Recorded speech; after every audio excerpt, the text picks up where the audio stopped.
Olá, meu nome é Paulo Gabriel Pojanco Fonseca, sou estudante de Ciências Biológicas na Universidade Federal de Minas Gerais e irei apresentar este seminário, cujo tema é Oncocerca. Este trabalho faz parte da disciplina Eumintos Parasitos e todos os direitos são reservados ao UFMG. O parasita é um nematóide da família Onchocercidae e do gênero Onchocerca. A espécie que acomete seres humanos é Onchocerca volvulus.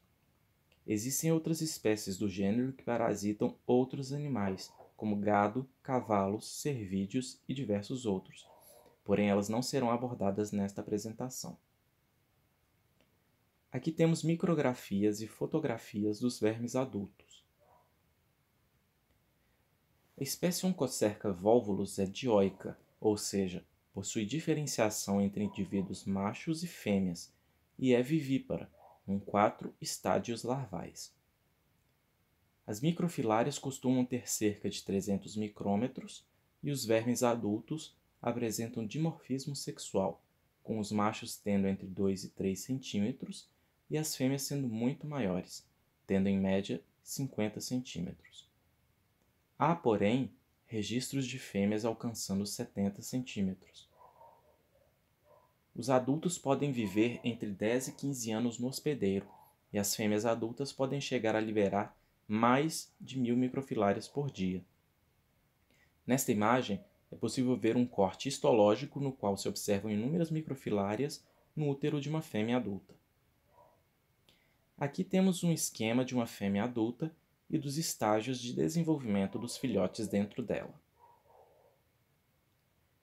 Oncocerca vem do grego antigo oncos, que significa gancho, e quercus, que significa cauda. A oncocercose é transmitida aos seres humanos por meio de vetores, e são as moscas do gênero Simulium, popularmente conhecidas como moscas pretas. Elas têm distribuição cosmopolita. Tais moscas são hematófagas e, como ocorre com outros animais que praticam hematofagia, sua saliva contém anticoagulantes, histamina e enzimas que tornam o sangue menos espesso. As picadas podem causar danos localizados na pele e, quando em grande quantidade, provocar anemia. Existem registros de morte por choque anafilático causadas pela picada de moscas desse gênero. Esses insetos ocorrem com mais frequência em zonas úmidas, ou seja, próximo a cursos d'água, porque as fêmeas precisam de água doce com superfície desobstruída para depositar seus ovos. E daí sai o nome cegueira dos rios.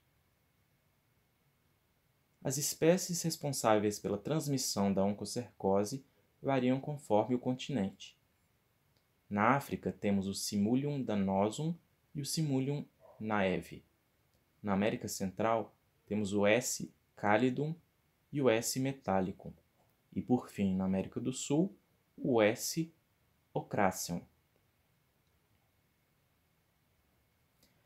A oncocercose é prevalente em várias das principais bacias hidrográficas da África e abrange 31 países desse continente, além do Iêmen, que fica na Ásia, e de 6 países da América Latina, sendo eles Brasil, Colômbia, Equador, Guatemala, México e Venezuela.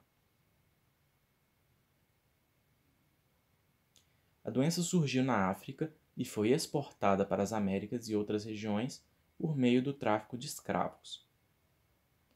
Nestes mapas, podemos observar a tendência direcional e o número de escravos africanos que foram arrancados de sua terra natal e transportados para outras localidades ao longo do tempo. Nesses dois primeiros quadros, nos séculos XV e XVI à esquerda e XVII à direita,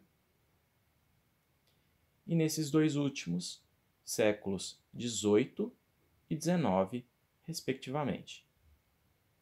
Em meio a esses escravos, havia pessoas infectadas com o parasito, e assim a doença chegou a outros locais. Sobre o ciclo do Onchocerca volvulus, a princípio uma mosca do gênero Simulium infectada pica um ser humano para se alimentar, e quando isso acontece, larvas L3 podem entrar na ferida causada pela picada. A transmissão dessas larvas para o potencial hospedeiro não necessariamente vai causar a doença com uma única exposição. O risco cresce de maneira proporcional à quantidade de picadas que ela sofre. Depois de entrar pela ferida, as larvas L3 se alojam no tecido subcutâneo e lá se desenvolvem em adultos, que vão se reproduzir de maneira sexuada e gerar microfilárias desembainhadas, que normalmente são encontradas na pele e em tecidos linfáticos, assim como em tecidos conectivos. Em casos mais raros, podem ser encontradas no sangue periférico, na urina e no escarro.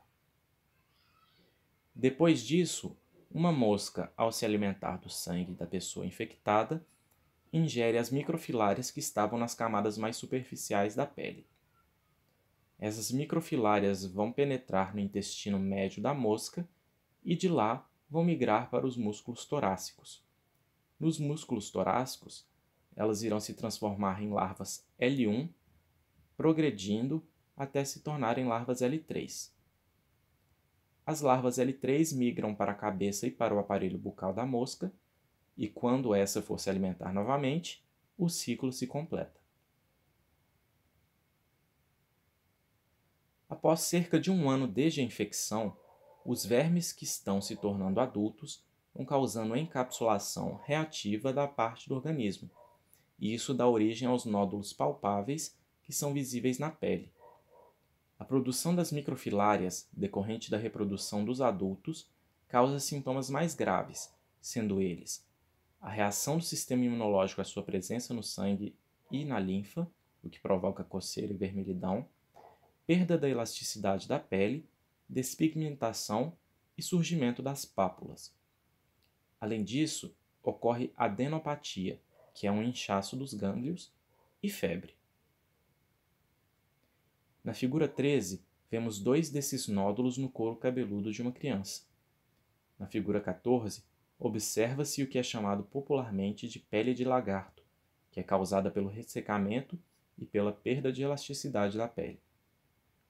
E por fim, vemos na figura 15 a despigmentação. Nesta figura, é possível ver o que é chamado de pele de elefante, que é causada pelas pequenas lesões que vão se somando por conta da presença das microfilárias. No caso de essas microfilárias migrarem para os olhos, elas podem causar reações de cicatrização, que leva à fibrose, bem como acúmulo de complexos de anticorpos, que causa conjuntivite, fotofobia e perda gradual da visão, até que se atinja a cegueira absoluta. O diagnóstico pode ser feito de diversas maneiras, sendo uma delas utilizando microscopia. Para microfilárias, é feita a técnica de skin snip, que consiste em elevar uma porção bem superficial da pele, com auxílio de uma agulha, por exemplo, e cortar um pedaço bem fino, que será analisado sob microscópio para averiguar se há ou não a presença de microfilárias. No caso dos adultos, é feita a biópsia nos nódulos da pele. Além disso, podem ser feitos exames de imagem, como tomografia computadorizada e ecografia, bem como o exame de fundo de olho com oftalmoscópio, que visa identificar a presença de microfilárias ou de fibrose. Por fim, o diagnóstico também pode ser feito utilizando técnicas moleculares, como o PCR. Nas figuras do grupo 18, é possível observar a técnica de SNP, e nas do grupo 19, é possível ver as lâminas contendo microfilárias no tecido do hospedeiro. Já no grupo 20, observamos cortes histológicos dos nódulos contendo vermes adultos. O tratamento vai depender do estágio de desenvolvimento do verme. No caso dos adultos, o uso de antiparasitários se mostrou pouco eficaz. A ivermectina, por exemplo, já foi utilizada e o máximo que se observava era a redução da fertilidade das fêmeas a longo prazo, mas a morte dos adultos não ocorria. Sendo assim, o método mais eficaz é a remoção cirúrgica dos nódulos. Já no caso das microfilárias, a ivermectina funciona bastante bem. Além disso, se usa um antibiótico, a doxiciclina. Mas por que usar um antibiótico para tratar um verme? Bom, recentemente foi descoberto que microfilárias têm uma reação simbiótica com bactérias do gênero Wolbachia. A sobrevivência delas depende da sobrevivência dessas bactérias. Dessa forma, o antibiótico ataca a Wolbachia e, com isso, causa a morte das microfilárias. Sobre profilaxia e controle. Para evitar o contato com as moscas, a OMS recomenda o uso de roupas que cubram a maior parte da pele durante o dia, que é o período de atividade desses insetos, bem como o uso de repelentes e instalação de telas em portas e janelas. É recomendado também, quando possível, o combate das moscas utilizando inseticidas, como o DEET. Além disso, a ampla distribuição de medicamentos antiparasitários e a sua administração nas populações são essenciais no controle da doença. Por fim, é importante citar o papel da divulgação científica, da disseminação da informação entre as pessoas que estão mais suscetíveis à doença, da tradução de termos técnicos e de textos complexos para uma linguagem mais simples e de fácil compreensão. Isso é essencial para que pessoas que muitas vezes não têm acesso à internet, a livros didáticos e a artigos científicos possam saber mais sobre as características das doenças, como diagnosticá-las, tratá-las e preveni-las. Aqui estão as referências das imagens que eu utilizei.